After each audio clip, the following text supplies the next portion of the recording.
Γεια σας. Unboxing και σήμερα από atmosfera.com.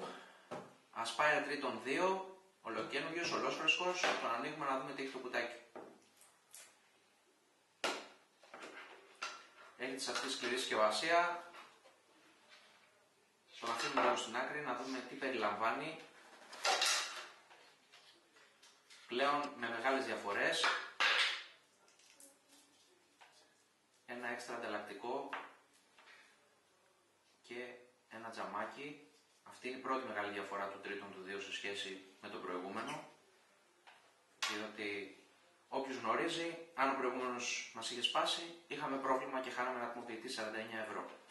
Κάτι άλλο το κουτάκι δεν έχει πέρα από το χαρτί εγγύησης κλπ. Το αφήνουμε στην άκρη. Πάμε λοιπόν να δούμε το Triton 2 και τις διαφορές του. Καταρχήν, από την πρώτη ματιά αυτό που καταλαβαίνουμε είναι ότι είναι μικρότερο σε μέγεθος. Έτσι, έχει λίγο μικρότερο drip tip σε σχέση με το μπουρί που είχε ο άλλος.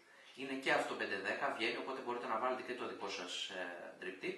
Και πάμε τώρα στην δεύτερη διαφορά. Ο προηγούμενος Triton έπρεπε να τον βάλουμε και να τον βγάλουμε και συνδεόταν με O-ring σε σχέση με τον υπόλοιπο ατμοποιητή. Στη συγκεκριμένη περίπτωση εδώ είναι βιδωτό και αυτό μας εξυπηρετεί διότι στον προηγούμενο τα O-rings είχαν χαλάσει μέσα σε μια εβδομάδα και είχαμε πρόβλημα μεγάλο.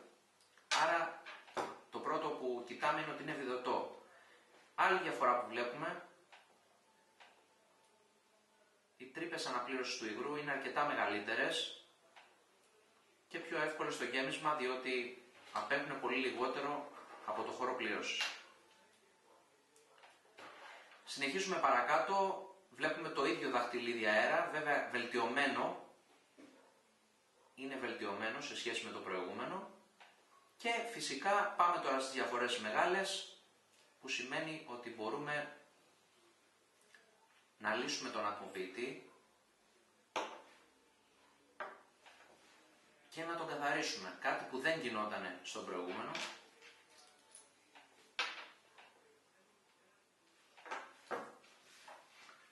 Εδώ βλέπουμε ανταλλακτικό του Triton. Εκ πρώτης όψεως φαίνεται ότι είναι το ίδιο, δεν είναι το ίδιο όμως, είναι το καινούργιο, είναι το Clapton.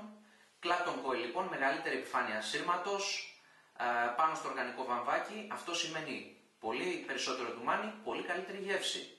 Με τον ίδιο τρόπο αλλάζουμε το ανταλλακτικό, έχει μαζί και ένα ανταλλακτικό στα 1,8 για πιο ανθρώπινη τζούρα.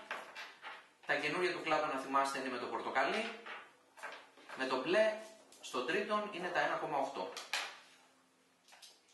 Βιδώνουμε, πάντα να θυμάστε ότι πρέπει να βρέχουμε τις τρύπες στο οργανικό βαμβάκι, δεν είναι μόνο να περιμένουμε 5 λεπτά και να ποτίσει, πρέπει να βρέχουμε για να μας φέρει καμένα.